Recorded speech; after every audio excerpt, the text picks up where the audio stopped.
Di situ ada perjumpaan denganmu. Tubuh kami yang sakit disembuhkan, tubuh kami yang lemah dikuatkan, roh kami yang terikat dilepaskan, dan kami pulang dengan membawa berkat-berkat-Mu. Hadir di tengah-tengah kami, jamah hati kami Tuhan. Berikan kepada kami telinga seorang murid yang siap mendengar isi hati Tuhan, mengertinya dan menjadikannya sebagai panduan moral dan panduan perilaku dan panduan rohani dalam kehidupan. Urapi firman-Mu di dalam nama Tuhan Yesus. Mari sama-sama kita katakan amin. Shalom saudara, silakan duduk. Hari ini Abun akan mengajar mengenai sebuah mazmur Daud di dalam Mazmur 103 ayat yang pertama, saudara-saudara, tentang ketika dia berkata, pujilah Tuhan, hai jiwaku, pujilah namanya yang kudus, hai segenap batinku. Konteksnya adalah memuji Tuhan. Buat apa kita memuji Tuhan dan seperti apa kita memuji Tuhan? Kita akan mempelajari apa yang menjadi petunjuk firman Tuhan bagi setiap kita. Supaya saat kita memuji Tuhan, hati Tuhan disenangkan. Bukan hati Tuhan malah benci dan berkata, ah kamu ini gak tahu cara memuji orang. Coba kalau orang memuji kita, saudara-saudara, kita tahu sebenarnya apakah pujian itu tulus atau tidak. Kalau tulus maka hati kita akan connect. Sebaliknya, kalau kita merasakan pujian orang itu tidak tulus, kita akan membangun sebuah prasangka dan berkata kamu ini pura-pura, kamu ini hanya baik di depan dan sebagainya. Oleh sebab itu, mari kita pelajari agar perilaku dan sikap kepada manusia yang mungkin kita pernah terima atau mungkin juga kita pernah lakukan, jangan kita ulang kepada Tuhan. Kita perlu memuji Tuhan dengan beberapa prinsip yang sangat penting. Saya ingin kita sekali lagi membaca Mazmur pasal 103 ayat 1. Ini Daud loh saudara, kita tahu semua Daud itu adalah seorang pemuji yang begitu hebatnya sehingga saat dia memuji hadirat Tuhan turun. Dan dia bisa masuk ke dalam isi hati Tuhan itu. Nah betapa indahnya kalau kita menjadi orang Kristen yang memiliki pola yang sama. Mari kita baca ulang kembali Mazmur 103 ayat 1. Kita baca sama-sama 2, 3. Pujilah Tuhan, hai jiwaku. Pujilah namanya yang kudus, hai segenap batinku. Saudara, Abu nak baca terjemahan yang lain. Dia bilang begini. Pujilah Tuhan, hai jiwaku. Dan segala yang ada di dalam aku, pujilah namanya yang kudus. Coba lihat. Dan segala yang ada di dalam aku, pujilah namanya yang kudus. Coba lihat, ada sebuah kontras. Daud tidak berkata, pujilah Tuhan hai mulutku. Tidak, saudara-saudara. Tapi dia berkata, hai jiwaku dan segala yang ada di dalamku. Perhatikan, kalau mulut bisa memuji, tapi belum tentu hati seperti itu. Seperti kalau kita mau nyolu orang, kita puji-puji dia, tapi sebenarnya hati kita tidak demikian. Nah Daud sedang memberitahu kepada kita, saudara-saudara, bahwa memuji Tuhan itu bersifat totalitas. Tidak hanya dengan apa yang ada di mulut, tapi juga segala yang ada di dalammu. Dalam itu hati, jiwa, segala potensi yang ada di dalammu, kita harus gunakan untuk memuji dan menyembah Tuhan. Ia berkata, hai jiwaku, bukan hai mulutku, saudara-saudara. Artinya, Daud sedang mengajar kita di poin yang pertama ini, bahwa memuji Tuhan bukan sedang mencari panggung atau mencari validasi di depan manusia atau di depan Tuhan. Bukan rutinitas agama, tapi lahir dari hati yang dalam. Totalitas. Maka di situ dapat kita simpulkan saudara-saudara, bahwa pujilah dengan seluruh jiwamu itu artinya pikiranmu tertuju kepada Tuhan. Bukan hari ini misalnya kita datang ke gereja beribadah tapi otak kita berpikir nanti setelah ini saya makan di mana ya? Saya makan soto di mana ya? Atau saya makan B2 di mana ya? Jadi pikiran dunia mengajar kepada kita yang namanya kekuatan fokus. Baru-baru ini Abunda menerima sebuah reels sekelompok di sekolah di India. Anak-anaknya dilatih dengan kekuatan fokus oleh seorang guru spiritual. Jadi mereka bisa menggerakkan sendok atau memutar dengan hanya kekuatan fokus. Dia gini dan itu berputar tanpa menyentuh. Pikiran, dunia saja mengajar kepada kita bahwa pikiran punya kekuatan. Betul saudara? Ya, saya tidak sedang mengajar kita seperti itu dan saya tidak mau.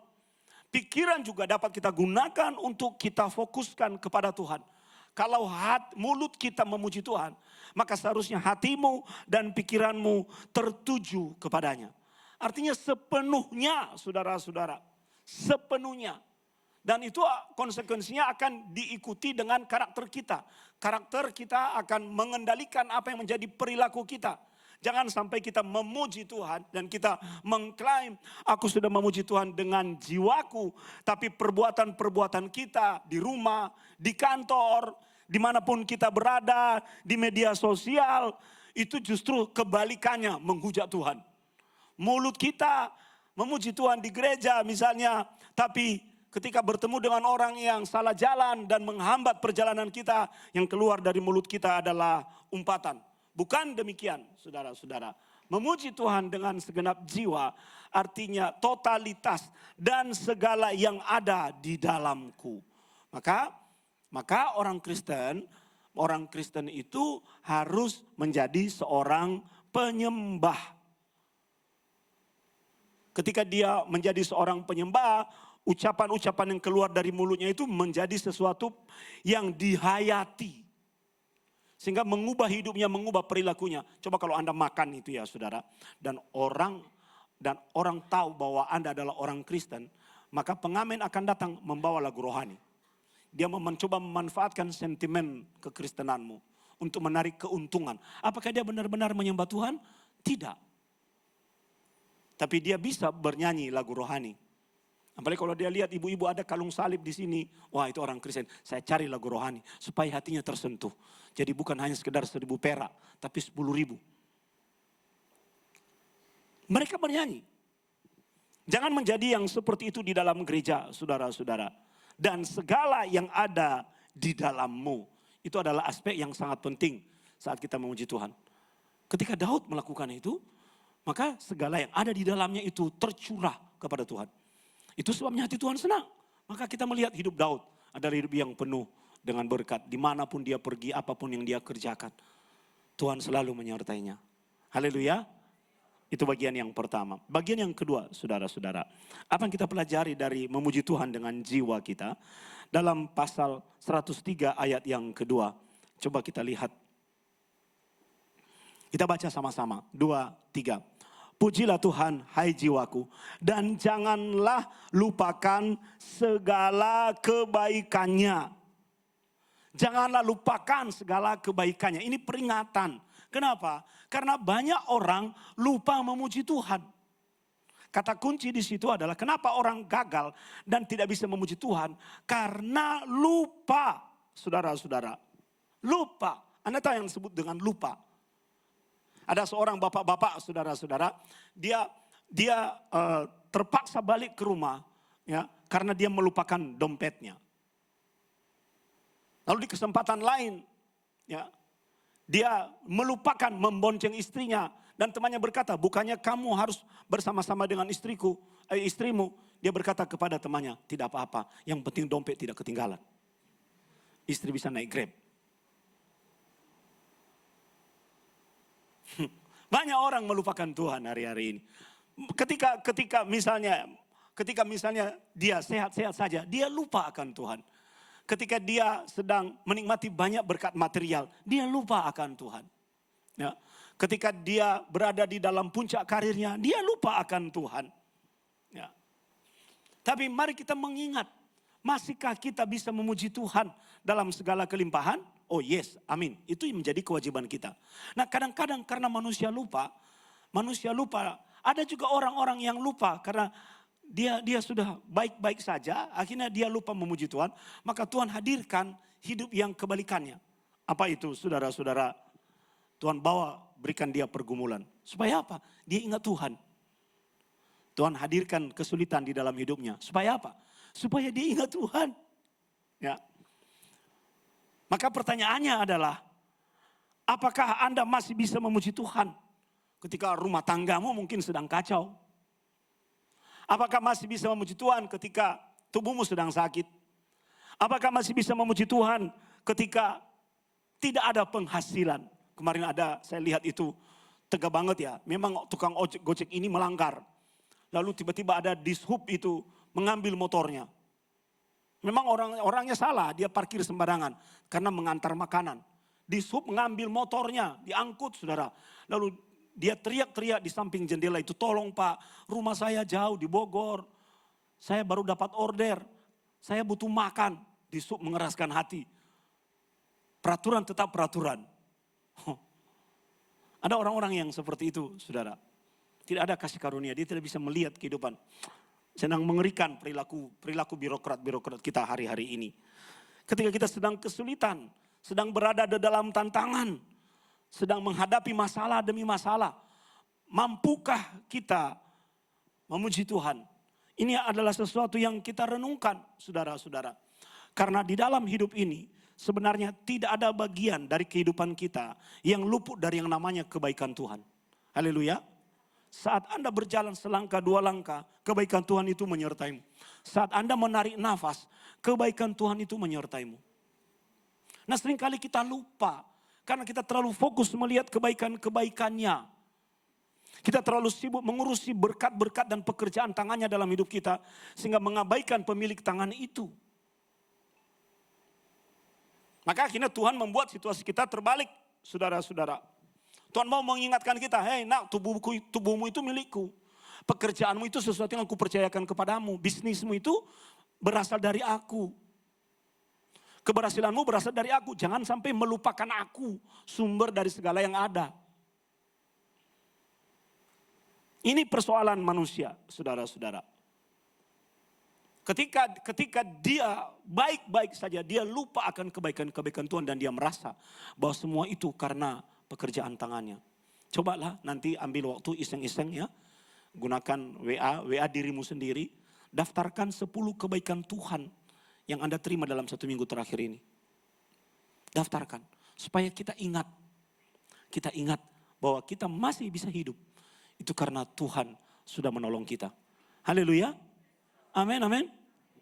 Kasih tahu kiri kananmu, ingat kebaikan Tuhan. Ya. Poin yang ketiga, saudara-saudara, dalam Kolose pasal 3 ayat 23. Mari kita baca bersama-sama. Apa maksud Tuhan dengan pujian? Kita baca bersama-sama 2, 3. Apapun juga yang kamu perbuat, perbuatlah dengan segenap hatimu. Seperti untuk Tuhan dan bukan untuk manusia. Ya, apapun yang kamu perbuat, saudara-saudara, ini menyangkut apapun yang kamu perbuat. Kalau dikatakan apapun yang kamu perbuat, maka mulai jaga diri. Karena setiap yang kamu perbuat itu adalah jalan terbaik untuk memuji Tuhan. Adalah hal terbaik yang dapat digunakan untuk memuji Tuhan. Makanya di situ dikatakan apapun yang kamu perbuat, perbuatlah dengan segenap hatimu, saudara-saudara. Seperti untuk Tuhan. Pertanyaannya adalah, apakah ketika kita sedang melakukan sesuatu yang menurut kita kecil Allah, apakah kita sadar bahwa sebenarnya kita sedang melakukan itu untuk Tuhan? Sebaliknya, ketika kita melakukan sesuatu pekerjaan yang besar,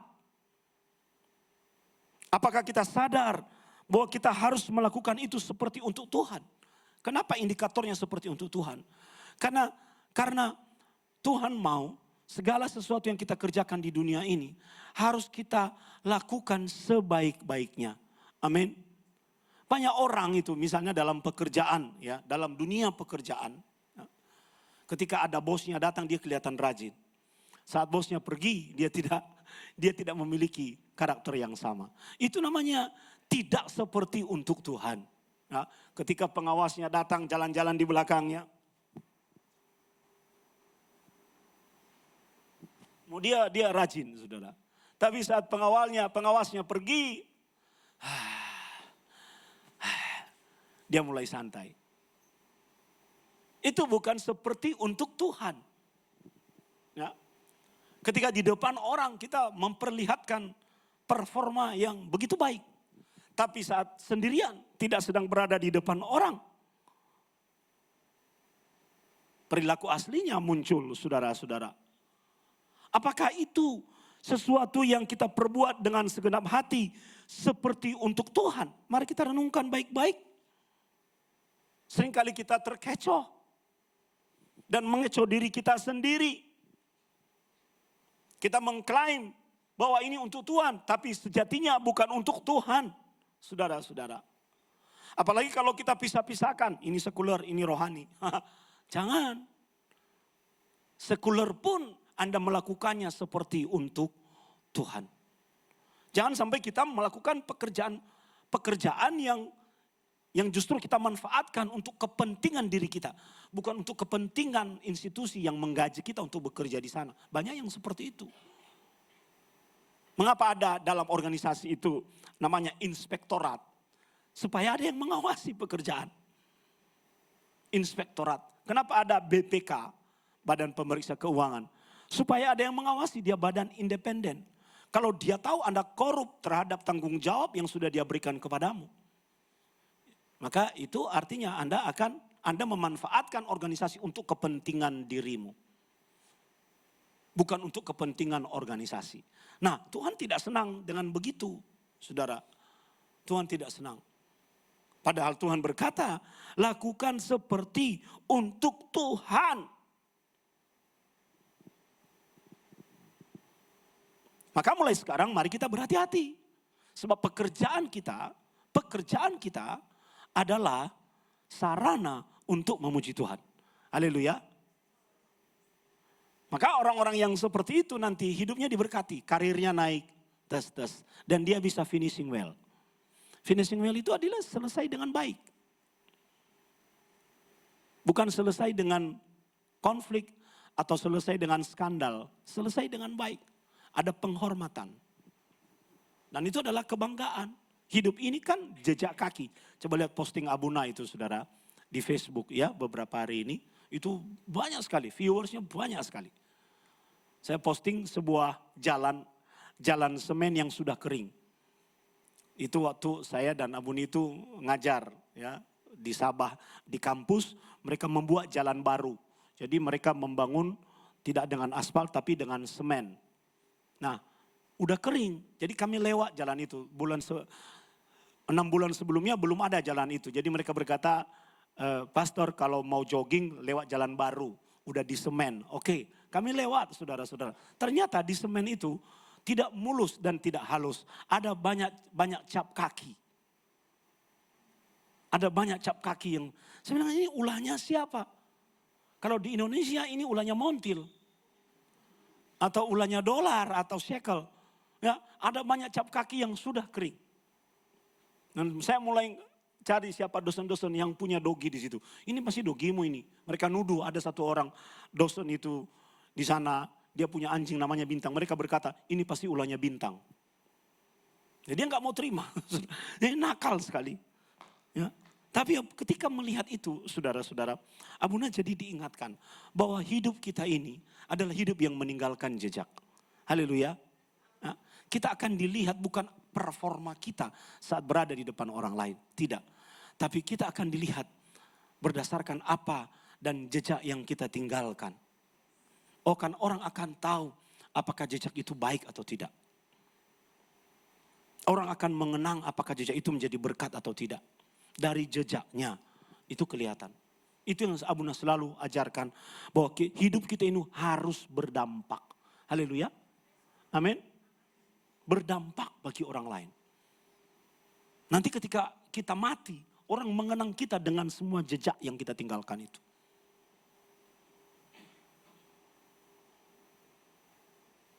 Kemarin itu kami ziarah, mulai dari makam Engkong, lalu ke tempatnya Abang. Soalnya Revo udah mau berangkat. Ziarah.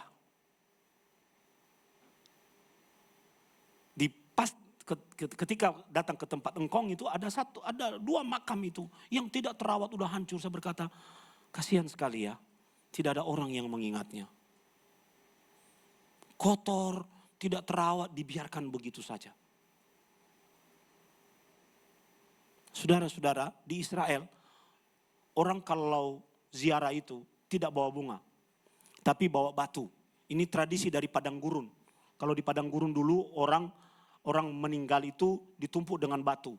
Jadi itu terbawa sampai dengan hari ini bagi orang-orang Israel. Apa yang mereka lakukan? Ketika mereka datang ziarah, ya, maka kita bisa tahu siapa orang yang paling dicintai. Di atas makamnya banyak batu kerikil. Berarti karena setiap orang datang ziarah dia taruh batu kerikil. Bukan bunga, kan setiap bangsa beda budaya. Jadi kita tahu kalau di atasnya tidak ada batu kerikil. Oh, kasihan ya, jarang dikunjungi. Saudara, coba mulai berpikir, besok kalau Anda mati, orang mau mengenang Anda dengan cara yang seperti apa? Dan apa bagian dari hidupmu yang mau Anda dikenang? Jangan sampai kita dikenang, oh itu perampok. Oh itu tukang utang, tukang ngemplang. Jangan sampai begitu. Orang harus mengenang kita dengan sesuatu yang baik. Dan hidup ini adalah jejak langkah. Haleluya, saudara-saudara. Makanya firman Tuhan, lakukanlah seperti untuk Tuhan. Walaupun tidak ada hubungannya dengan gereja. Walaupun tidak ada hubungannya dengan pelayanan, saudara-saudara. Ingat, pekerjaan itu adalah pintu terbaik bagimu untuk memuji Tuhan. Haleluya. Maka lihat nanti hidupmu akan diangkat. Hidupmu akan diangkat. Hidupmu akan dipromosikan. Tuhan buka segala pintu. Tuhan buka segala jalan, saudara-saudara. Dan itu akan membuat kita terkaget-kaget. Bahkan kita mendengarnya kadang, masa iya? Apa iya? Waduh, kok luar biasa amat. Ambil imannya. Tangkap itu. Saudara-saudara. Jadi apapun pekerjaanmu.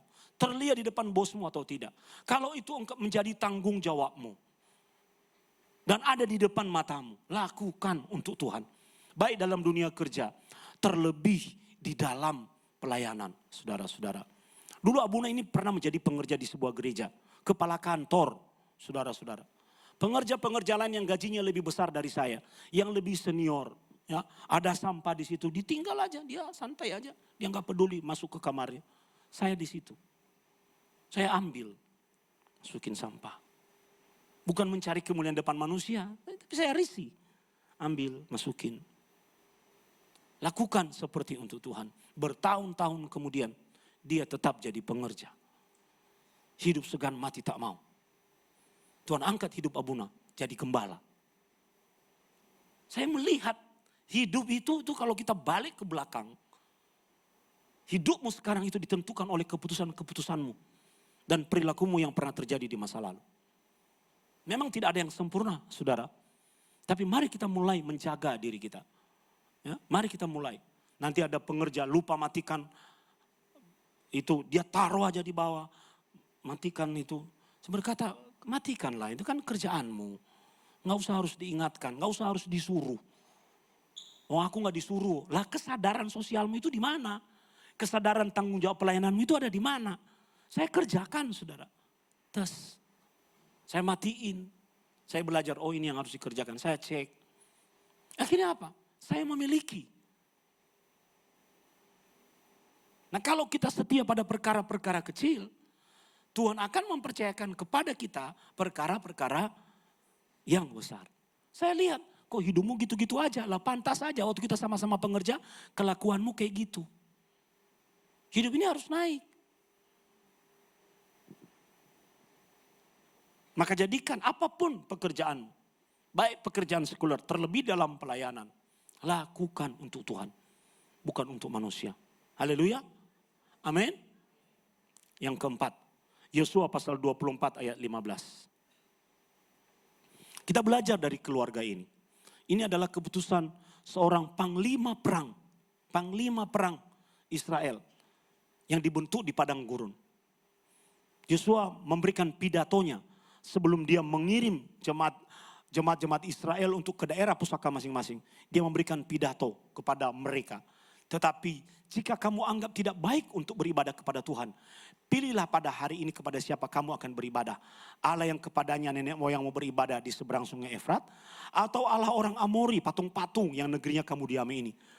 Lihat yang terakhir itu sikap Yosua.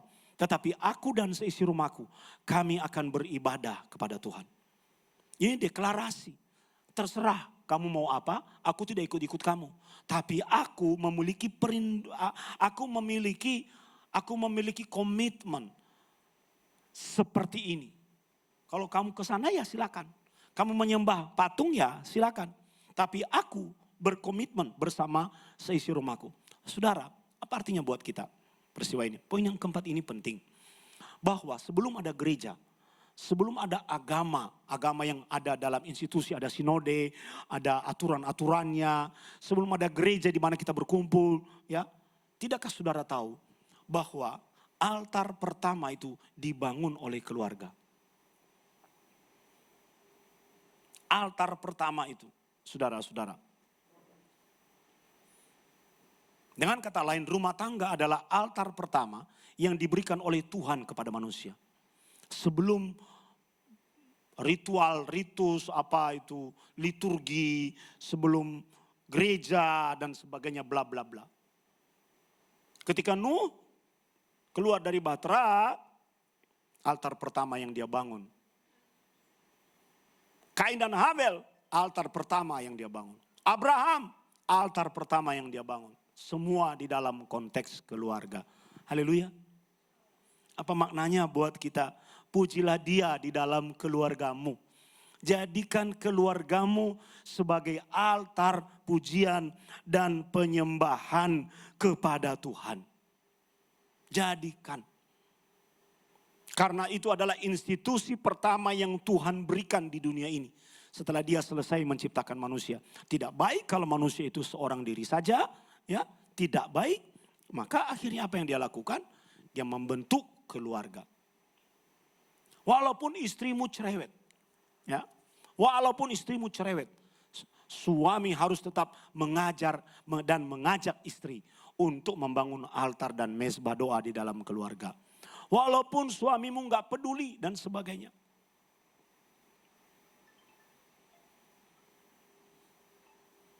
Tetap istri harus mendorong atau suami memiliki kesadaran.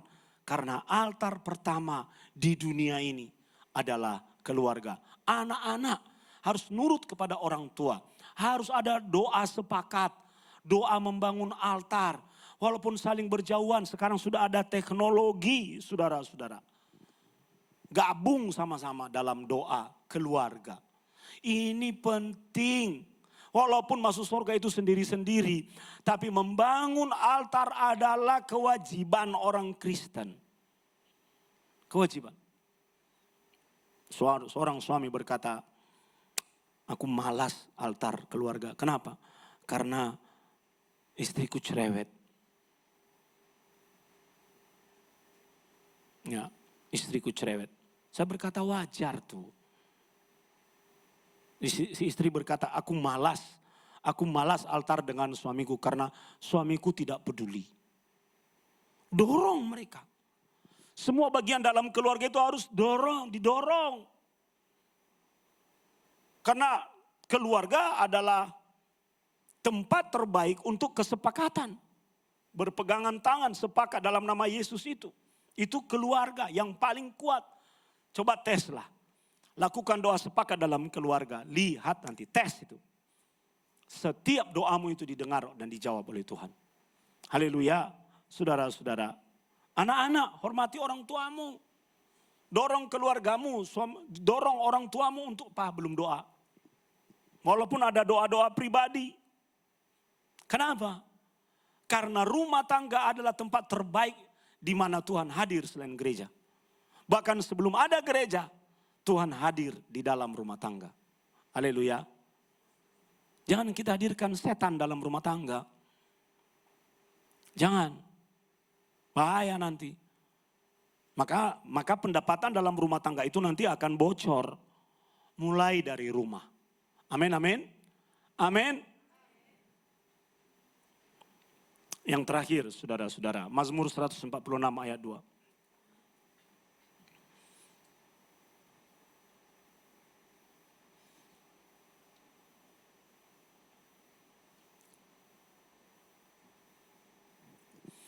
Aku hendak memuliakan Aku hendak memuliakan Tuhan.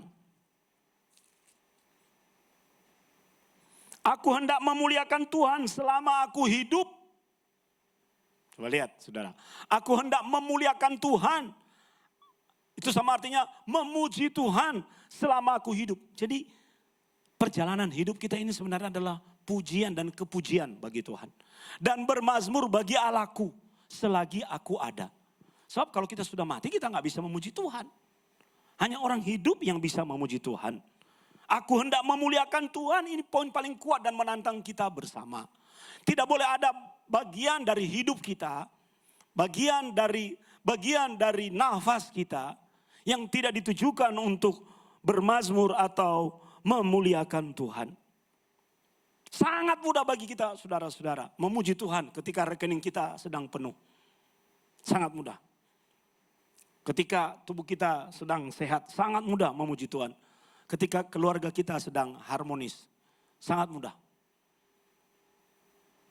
Saya tuh punya kebiasaan, kalau rekening saya sedang kurang habis itu, ya, misalnya minggu lalu rekening saya 192.000, saya tidak sedang minta uang pada saudara. No, ini kesaksian.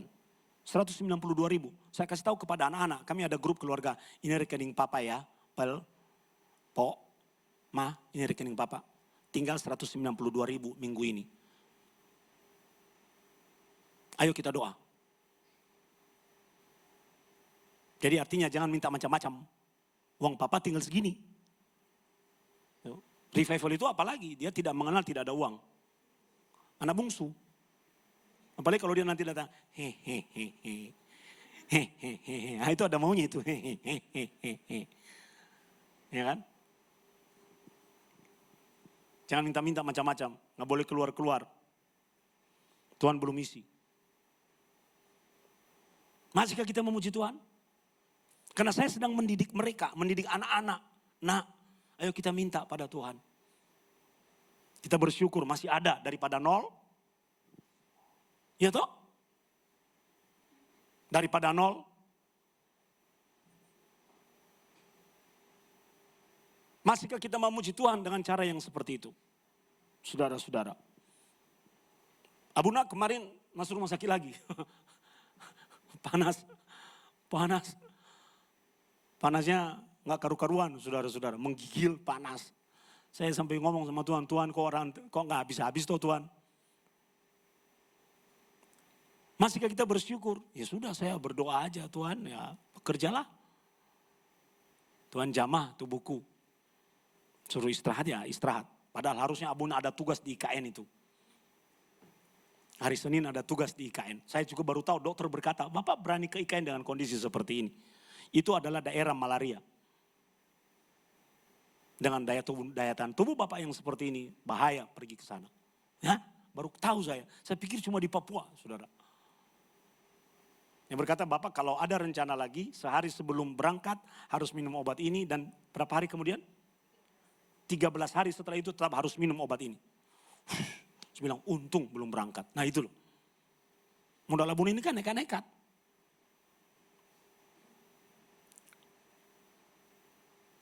Tuhan terima kasih Tuhan Engkau buat keputusan yang tepat. Tidak ada orang yang senang sakit itu saudara-saudara. Tidak ada orang yang senang. Tapi itu adalah titik di mana kita perlu belajar. Bersyukur dan menyembah Tuhan. Belajar dari Paulus dan Silas. Saat mereka di penjara, kaki mereka dirantai dalam ruang penjara yang paling dalam. Mereka memuji Tuhan. Apa yang terjadi? Rantai lepas, penjara runtuh. Tidakkah saudara lihat polanya? Ketika hidupmu memuji Tuhan, entah hidupmu sedang baik-baik atau tidak sedang baik-baik, daripada komplain dan masalah tidak selesai, hatimu cuma panas melulu. Lebih baik memuji Tuhan. Tuhan, aku tidak mengerti apa yang sedang terjadi. Tapi aku mau memuji Tuhan. Lihat dan belajar dari Paulus dan Silas. Yosafat, saudara, dia tempatkan penyanyi di depan barisan pasukan. Apa yang terjadi? Musuh bunuh-bunuhan. Dia tidak perlu melakukan peperangan. Ayub, Ketika dia kehilangan banyak hal, saudara, dia masih bisa berkata, terpujilah Tuhan. Wow. Semua ini akan menjadi sebuah inspirasi bagi kita. Pemain musik maju ke depan. Inspirasi yang mendorong kita. Mari saudara, selama nafas ini masih ada, tetap harus memberi yang terbaik buat Tuhan. Amin. Hidupmu, keluargamu, pekerjaanmu adalah jalan untuk memuji Tuhan. Dan ketika kita menggunakan itu, benar-benar dengan segenap hati seperti yang Daud katakan tadi.